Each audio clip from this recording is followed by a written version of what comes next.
12টা বছর পড়ালেখা করেছি, তাই না? বেকারত্ব নিয়ে জীবনে করার একটি মূল কারণ হচ্ছে আমাদের স্কিল ডেভেলপটা শেখানো হয়নি। স্কুল থেকে শুধু মুখস্থবিদ্যা এবং ক্লাসে ফার্স্ট হওয়া নিয়েই শেখানো হয়েছে। কারণ প্রতিটা বছর একটা করে স্কুল থেকে প্রচুর পরিমাণে শিক্ষার্থী বের হয়, প্রচুর পরিমাণে আমাদের দেশ থেকে ইঞ্জিনিয়ার বের হয়, কিন্তু তার মধ্যে স্কিল ডেভেলপটা বা স্কিলটা নেই। প্রতি বছর বাংলাদেশ থেকে ডুয়েট থেকে অনেকগুলো শিক্ষার্থী বের হয়, কিন্তু তাদের মধ্যে থেকে কেউ বাংলাদেশের কোনো উন্নতি করতে পারছে না। বাংলাদেশের কোনো প্রতিরক্ষা ব্যবস্থা নেই, বাংলাদেশের কোনো বেকারত্ব থেকে মুক্তি পাওয়ার কোনো নেই। বর্তমানে বাংলাদেশে প্রায় অনেক বেকার রয়েছে, প্রায় 6 লাখ বা 7 লাখের কাছাকাছি শুধু গ্র্যাজুয়েশন বা অনার্স বা উচ্চশিক্ষিত বেকার রয়েছে। তার পাশাপাশি তো আরও রয়েছে, যেমন ইন্টার পাস বা এসএসসি পাস, বিভিন্ন ধরনের বেকার রয়েছে। শিক্ষিত হয়ে বর্তমানে বেকারত্ব ভোগ করছে। দেখেন কোনো মূর্খ কি বা কোনো অশিক্ষিত কি বেকার রয়েছে? দেখবেন সে কিছু করে খাচ্ছে, সে কামলা দেখাচ্ছে, সে রিক্সা চালিয়ে খাচ্ছে, সে কোনো জায়গায় কাজ করে খাচ্ছে।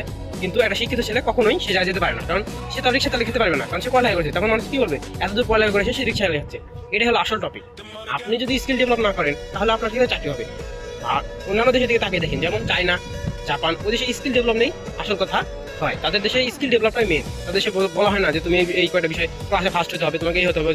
আপনার ছেলে যেই বিষয়ে পারদর্শিতা অর্জন করবে সেই বিষয়টা আপনার ছেলেকে সে দেশে পড়ানো হয়, কিন্তু বাংলাদেশে তা হয় না। বাংলাদেশে শুধু মুখস্থবিদ্যা, এই মুখস্থবিদ্যাতে ভবিষ্যৎ অন্ধকার। বর্তমানে বাংলাদেশের মুখস্থবিদ্যা কি হচ্ছে তা বলতে পারবো না, উন্নতি হচ্ছে কিনা তাও বলতে পারবো না, কিন্তু অবনতি যে হচ্ছে এটাই হলো বাস্তবতা। এবং এই বেকারত্ব থেকে দূর হতে আমাদেরকে স্কিল ডেভেলপ করতে হবে, ভালোভাবে স্কিলে পারদর্শিতা অর্জন করতে হবে, সব বিষয়ে জানতে হবে এবং সব বিষয়ে সব বুঝতে হবে। স্কিলটা যেই বিষয়টা আপনি শিখবেন সেই বিষয়ে আপনাকে 100% জানতে হবে, তাহলেই দেশের উন্নতি এবং ভবিষ্যতের বিকাশ সম্ভব হবে।